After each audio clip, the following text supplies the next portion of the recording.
20वीं सदी की शायद सबसे बड़ी और सबसे दर्दनाक घटनाओं में से एक, भारत का बंटवारा।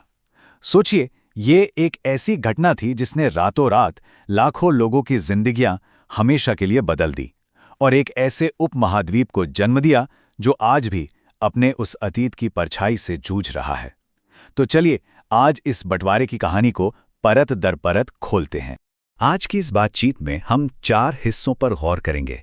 सबसे पहले ब्रिटिश राज का सूरज आखिर डूबा कैसे, फिर वो कौन सी लकीर थी जिसने सब कुछ बदल कर रख दिया, इसकी इंसानी कीमत क्या थी जो आम लोगों को चुकानी पड़ी, और आखिर में 75 साल बाद भी हम पर इसका क्या असर है। और जानते हैं, यही इस पूरी कहानी का सबसे कड़वा सच है। बंटवारा बड़े बड़े राजनीतिक फैसलों की कहानी है जिसकी कीमत आम लोगों ने अपनी जान और अपनी जिंदगियों से चुकाई। ये कुछ लोगों के बंद कमरों में लिए गए फैसलों और लाखों लोगों के कभी ना खत्म होने वाले दर्द की कहानी है। तो चलिए कहानी की शुरुआत करते हैं। सबसे पहले ये समझना जरूरी है कि वो राजनीतिक माहौल कैसा था जिसमें ये सब कुछ हुआ। कहानी शुरू होती है ब्रिटिश राज के तेजी से बिखरने से। इस स्लाइड पर एक चीज जो गौर करने वाली है वो है रफ्तार। देखिए, दूसरे विश्व युद्ध के बाद ब्रिटिश साम्राज्य की कमर आर्थिक रूप से टूट चुकी थी। तो फरवरी 1947 में उन्होंने कहा कि हम जून 1948 तक भारत छोड़ देंगे। लेकिन भारत में हालात इतनी तेजी से बिगड़ रहे थे कि वायसरॉय माउंटबेटन ने तारीख को लगभग 1 साल पहले खींच लिया और 15 अगस्त 1947 तय कर दिया। इस जल्दबाजी का नतीजा, सत्ता के एक स्थिर हस्तांतरण के लिए कोई वक्त ही नहीं बचा और इसने अराजकता और अनिश्चितता का एक ऐसा तूफान खड़ा कर दिया जिसकी किसी ने कल्पना भी नहीं की थी। तो सवाल उठता है कि विभाजन हुआ क्यों? क्या ये सिर्फ धर्म की लड़ाई थी? देखिए, इतिहासकार आयशा जल्लाल का तर्क कुछ और है। वो कहती हैं कि बंटवारा सिर्फ हिंदू मुस्लिम दुश्मनी का नतीजा नहीं था, बल्कि ये कांग्रेस और मुस्लिम लीग की एक साथ मिलकर सरकार चलाने के समझौते तक ना पहुंच पाने की नाकामी का नतीजा था। मतलब धर्म से ज्यादा ये राजनीति थी। ये एक बहुत ही जटिल बहस है। अब बात करते हैं उस लकीर की जिसे खींचने के लिए न जाने कितना खून बहाया गया। वो लकीर जिसने भूगोल से ज्यादा दिलों को बांटा। इस पूरी प्रक्रिया के केंद्र में था रैटक्लिफ आयोग। और यहां सबसे हैरान करने वाली बात क्या है जानते हैं? इसके जो अध्यक्ष थे सर सिरिल रैटक्लिफ, वो एक वकील थे जो इससे पहले कभी भारत आए नहीं थे। जरा सोच कर देखिए, जिस इंसान को एक पूरे देश का नक्शा बदलना था, वो उस देश को, उसकी जमीन को, उसके लोगों को जानता तक नहीं था।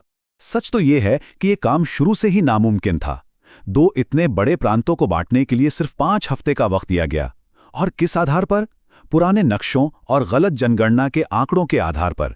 जमीन पर कोई सर्वे नहीं, किसी स्थानीय नेता या एक्सपर्ट से कोई सलाह नहीं।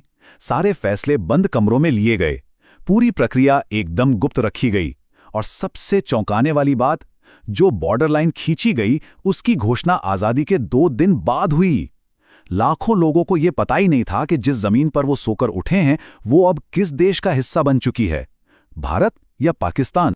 और ये जो प्रशासनिक अराजकता थी वो इस बात से साफ हो जाती है। उस वक्त के गवर्नर इवान जेनकिंस बार बार गुहार लगाते रहे कि उन्हें सीमा के फैसले की जानकारी पहले दे दी जाए ताकि वो तैयारी कर सकें, लेकिन उनकी एक न सुनी गई। इसका मतलब ये था कि जो अधिकारी जमीन पर थे उन्हें भी अंधेरे में रखा गया था। वो आने वाली भयानक हिंसा के लिए कोई तैयारी कर ही नहीं सकते थे। अब हम राजनीतिक फैसलों से हटकर उस भयानक मानवीय कीमत पर ध्यान देंगे जो आम लोगों ने चुकाई।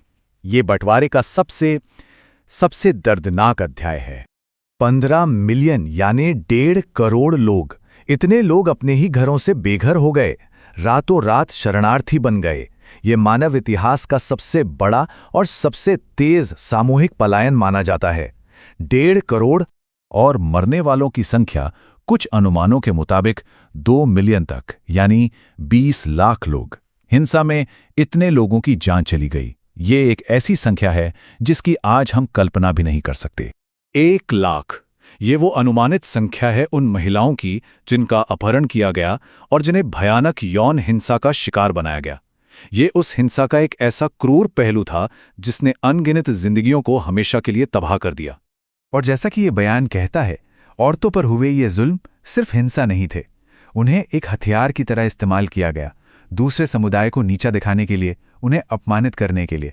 उनके जिस्म, उनकी अस्मिता जैसे दो समुदायों की पहचान की लड़ाई का मैदान बन गए थे। और ये समझना भी जरूरी है कि ये सिर्फ बेतरतीब हिंसा नहीं थी। राज्य के कानून और व्यवस्था की पूरी मशीनरी जैसे टूट चुकी थी। दूसरे विश्व युद्ध से लौटे सैनिकों ने अपने हथियारबंद गुट बना लिए थे। शांति बनाए रखने के लिए 55,000 सैनिकों की एक पंजाब बाउंड्री फोर्स बनाई गई, लेकिन वो खुद सांप्रदायिक पूर्वाग्रह का शिकार हो गई और पूरी तरह बेअसर साबित हुई। हालत ये थी कि सिर्फ 1 महीने के अंदर इस फोर्स को भंग करना पड़ा, क्योंकि वो नरसंहार रोकने में बुरी तरह नाकाम रही थी। और अब बात करते हैं उस विरासत की जो 1947 की घटनाएं हमारे लिए छोड़ गईं। ये एक ऐसी विरासत है जो आज भी दक्षिण एशिया के वर्तमान और भविष्य को आकार दे रही है। विभाजन का एक सीधा नतीजा इन दो राष्ट्रों की मौलिक विचारधारा में दिखता है। एक तरफ भारत, जो संवैधानिक रूप से एक धर्मनिरपेक्ष राज्य बना और आज यहां दुनिया की सबसे बड़ी मुस्लिम आबादी में से एक रहती है। दूसरी ओर पाकिस्तान, जिसे मुसलमानों के लिए एक मातृभूमि के रूप में बनाया गया था, जहां आज भी इस्लाम और राज्य का रिश्ता एक बहुत अहम और संवेदनशील मुद्दा है। और बंटवारे के बाद के जो परिणाम थे वो आज तक अनसुलझे हैं।